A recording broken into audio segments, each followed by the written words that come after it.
Good day, everyone. My name is Ani. And my name is Levon. And our capstone project is the design and development of educational experiments in statics and friction. Our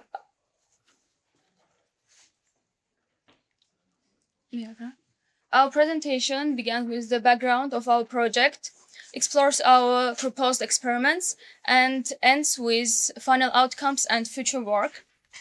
So to begin with, we would like to mention that the laboratory work strengthens theoretical learning through real experiments, and we can state that from our personal experience, as we have taken many laboratory courses through these 4 years.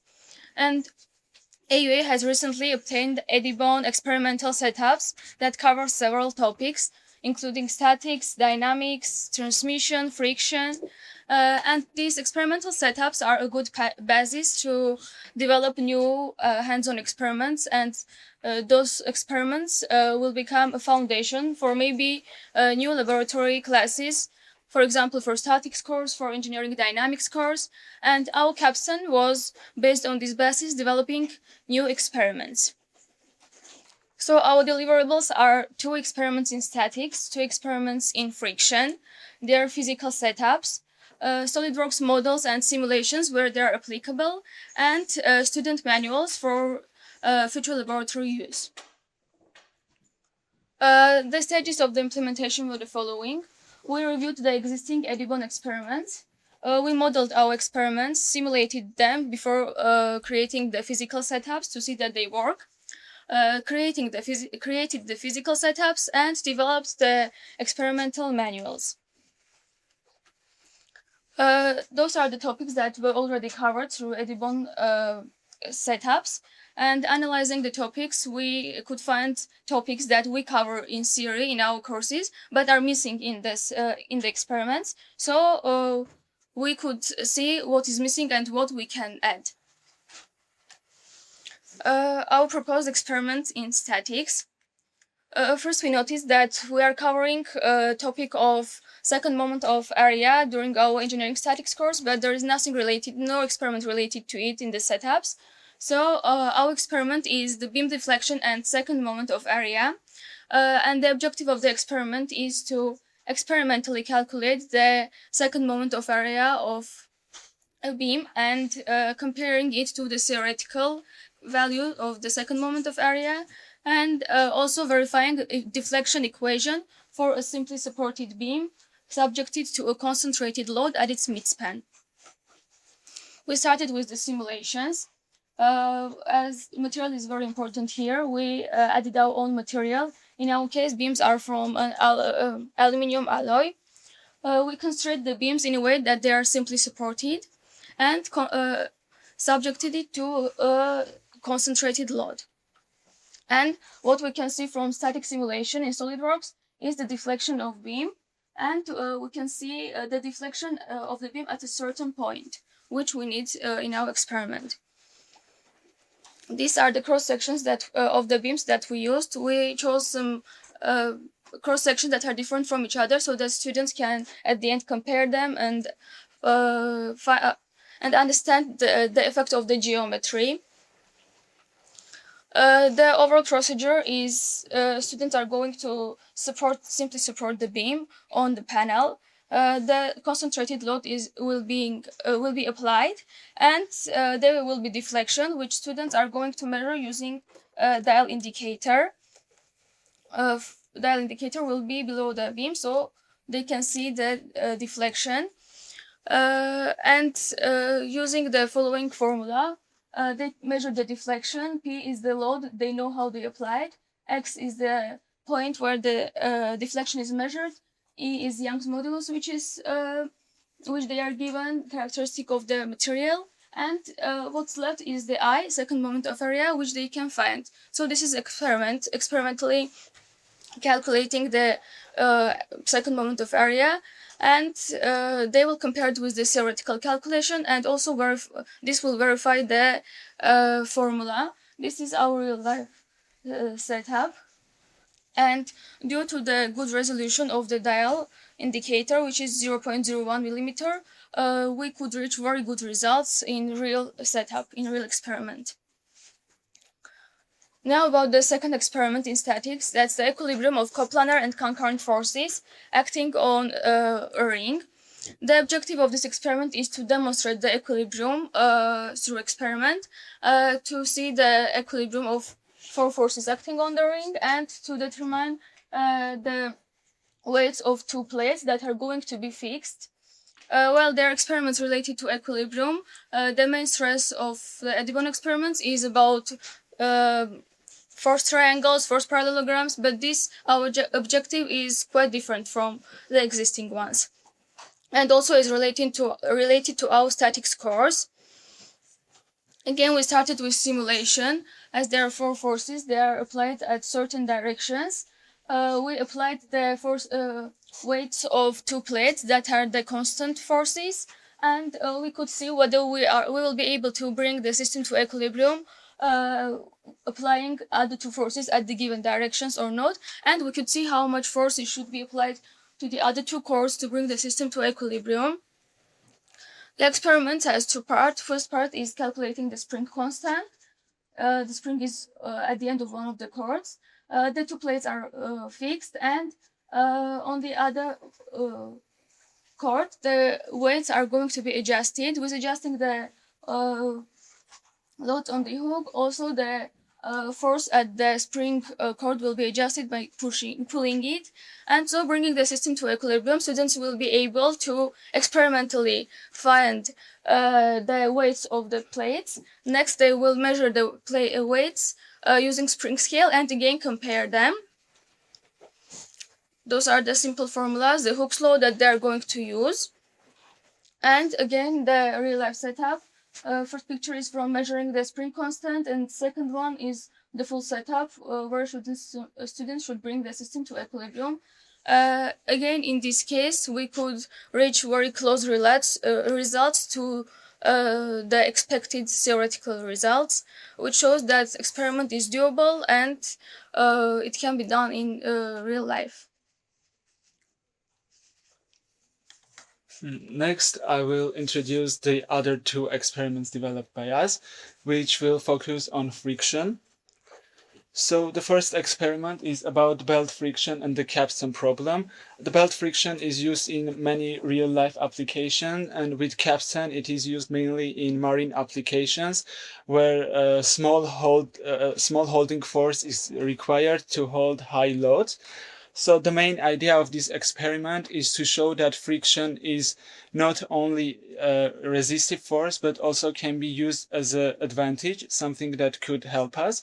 So the objective of this experiment is to investigate how the wrap angles of a rope around the capstan. Capstan is something like this. It's something like post.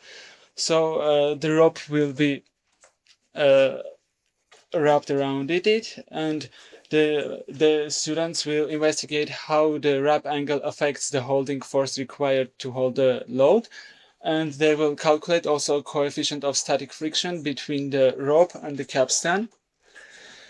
So the procedure, as mentioned, will start with students calculating the coefficient of static friction between the capstan and the rope. The capstan will be fixed on the panel with two bolts, so it is fixed and doesn't rotate around its axis. And so the capstan formula will be valid. Here is the capstan formula that shows the relation between the loading force, holding force, and the number of turns and the angle of wraps.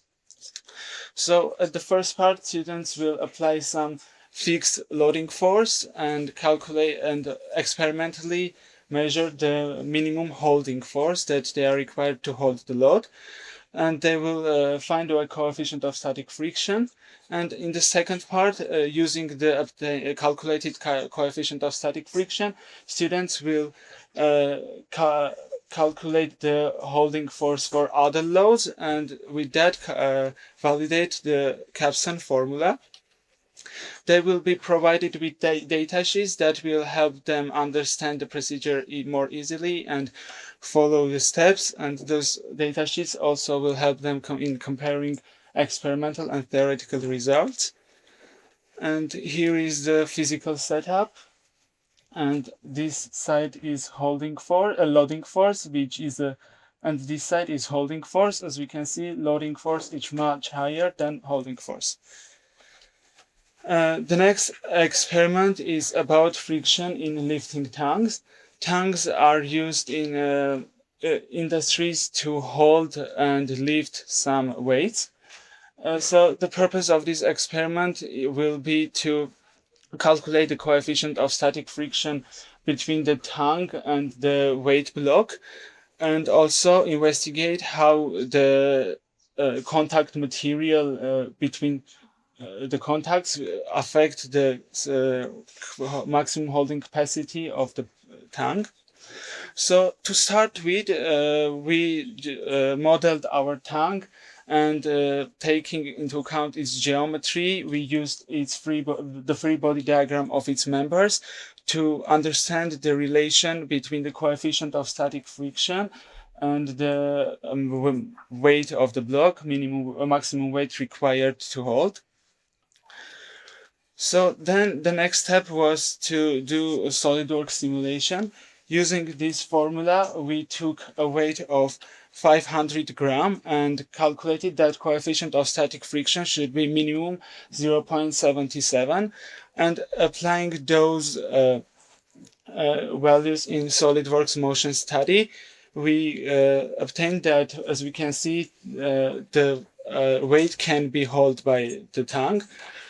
Then we decided to add the weight of the block to see if it holds. As we can see, it reaches its maximum value. After that, it can't hold and drops the block. So the procedure is simple. They will secure tank on the plate. They will they will hold the weight with the tank and add the wait until it is about to sleep, and they will take that value, and using this formula they will calculate the coefficient of static friction. This is the physical setup, and also for this experiment and other experiments as well, we did the real life calculations and the observations as well, and everything worked, meaning those experiments are valid and doable. So also the tank and the block have special places for inserts. So inserts of different materials can be inserted. So they will have different contact materials. As mentioned, one of our deliverables was developing user manuals for each experiments. Those user manuals include theory that will introduce the topic, objective, materials that needed to be used, procedure with detailed steps that the students will follow, data tables and calculation steps, and post-experiment questions, which will check if students understood the experiments and the results correctly.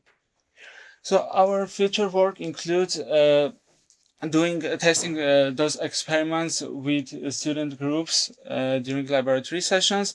They will give us feedback. If needed, we can improve manuals, figures, and procedures. And also, if again there is a need to have more precise tools for measurements, we can develop and include that as well. And to conclude, our capstone project delivered 4 laboratory experiments to support hands-on learning in laboratory on statics and friction. The experiments cover the beam deflection, concurrent equilibrium, concurrent forces equilibrium, capstan friction, and friction in tanks. So Edibon components were used. We developed and used other components as well, and SolidWorks simulations validated our experiments. So the final setups and manuals will provide a foundation for future mechanics related laboratory activities at AUA. And our great thanks to Mr. Sarukhanyan for being an exceptional capstone supervisor and advisor, for his constant guidance, support, and belief in us through our academic journey. We also want to thank very much to Mr. Arman Asadrian, who always helped us with practical advices. He provided us with tools and practical support whenever we needed it. We also would like to thank Mariam Mukarchan, our TA, for guiding us throughout the capstone project and supporting us through different stages of our work. And of course, our friends, families for encouraging us and supporting us through our journey. Thank you. Okay.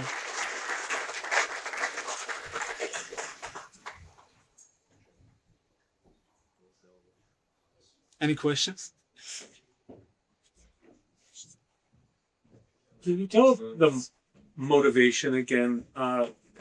We have a series of existing experiments. You notice gaps between what we have and what we could have, and you filled those gaps, more or less, correct? Yes. Yes. What about, I'm just curious, there's 1 of 7, or I can't remember, 8 labs that you take during the ES program? Yeah, we take labs and we see that hands-on experiments really help to understand theory better. And there are courses that don't have labs. Such as statics and dynamics. Yeah, no, just sticking. Oh, I see. This wasn't so much the existing lab had missing pieces. You're saying statics course doesn't have a lab, and if we were to have a lab, it'd be nice to have these. Yes, there are already added setups, and we added new ones that can contribute to it. I understand. Also, one of the experiments was used during Mr. Zeytunyan's static course, the tongue experiment. And shows that this wasn't done in vain. Okay, thank you. Now that's more clear. But it's also really nice to see almost every year a group of students contributing to the labs. And it's our way of outsourcing our work to students. It works. Maybe a question for you, the previous year's contributions that students have done, are they in the labs, and what is their usage? Yeah, a great question. And I think either Satanik or maybe some of the instructors, especially lab instructors or supervisors who are present here, I think they can answer that better than I could. For demonstration purposes. Yeah. Good job. Yeah. Thank you. Thank you. I want, as a supervisor, I want to add a couple of words. Again, this is very useful project, not only for the program. I already used some of I explored their work, and I used some of the devices that they created in my static courses for demonstration purposes. But this was very useful also for them, I think, because both are working for an American company engaged in civil engineering, and these things that they use are very related to what they now do for this company, and I hope it will be helpful for them. Yeah. Thank you. Thank you.